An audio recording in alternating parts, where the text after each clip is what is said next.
button means we're live, a casual take with your boy Steven Pepper, here to give a take off my chest. I think we're getting to the territory now where this Deshaun Watson deal is easily one of the worst deals in pro sports ever. I thought at one point it was the Russell Wilson move to Denver, but when you consider everything Cleveland gave up for Deshaun, the expectations, and his overall production, this easily takes a cake. Because, my God, that was a hard watch. Because the Browns have been in sort of this Super Bowl window since 2020 when they won that playoff game because they have so many elite players, all in their prime at different position groups, including arguably the best non-quarterback in the league in Myles Garrett. And when they had a hiccup season in 2021, they took the opportunity to get Deshaun Watson when he was on the market because they thought they were an elite quarterback away from being special. And at the time, it sounded great in a vacuum, but this deal had more red flags around it than a construction zone. Because when they traded for him, he was already a year removed from football because he was holding out of Houston, and he had more sexual assault allegations than he had completions yesterday. And they knew he was inevitable for him to get suspended, and yet they still gave up 6 picks, including 3 first-round picks for him. And not only that, they handed him a fat $230 million guaranteed contract, which before yesterday was the most guaranteed money to a player ever. For what? 13 games? Not 13 games of hopes and dreams. 13 games of nightmares and headaches. 13 games of a 57 completion percentage. 15 touchdowns to 11 interceptions.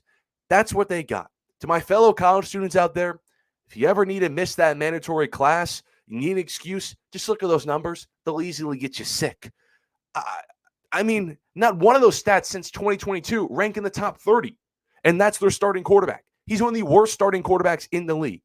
And what a slap in the face it is that the guy that they bounced Deshaun Watson for, Baker Mayfield, is balling in Tampa Bay.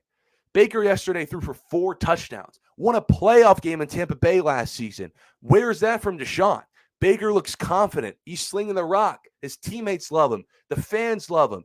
And in Cleveland, the fans are booing him in the third quarter. Go ask his teammates. They probably don't like him. He's got horrible PR because he's got dozens of sexual assault allegation cases, and he has zero confidence. He won't sling the ball down the field. Yesterday, I watched that game with a bunch of Browns fans. And trust me, I live in Ohio, wearing a Cavs shirt. All my life, I get all the Browns games. I went to school with a lot of Browns fans. I lived through the 0-16 Browns. I never seen Browns fans cringe harder than what they were seeing when Deshaun Watson would step back to throw. I'm serious. It was one of the most pathetic quarterback outings I've ever seen. One of the worst things you can do as a quarterback with expectations is lay a goose egg in week 1. I mean, Deshaun, you're at home, 2.5-point favorite to a playoff team, and you're in year 3. You're healthy. All these expectations. Millions of people are watching, not just because they're playing the Cowboys, but because Tom Brady's calling the game. And what did you do? You went 24 out of 45, 3.8 yards per attempt, touchdown, 2 picks, 6 sacks. Barf, barf, barf, I'm going to get sick.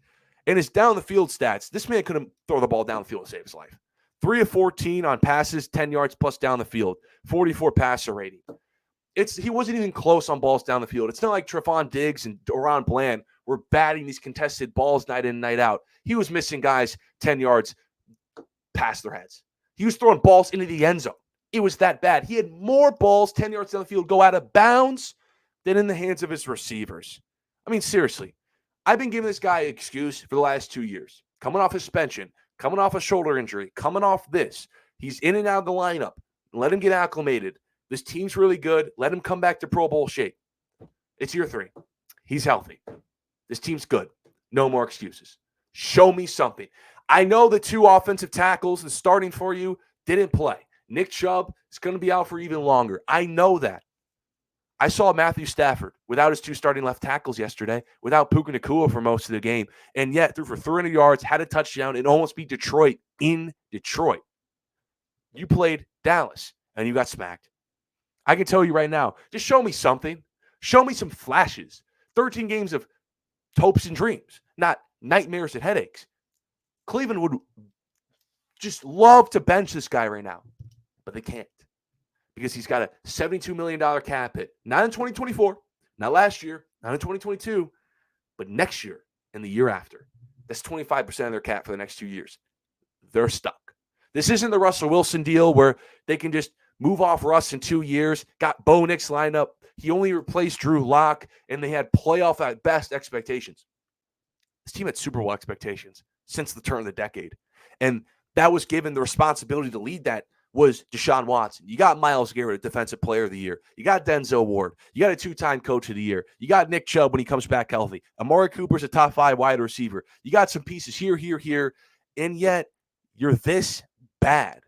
This is one of the worst, easily, one of the worst deals in professional sports. When you consider what they gave up for Deshaun, the expectations for Deshaun, and the overall production. He is one of the worst starting quarterbacks in the league. And I feel bad for Cleveland fans because this is so Cleveland, but they're stuck.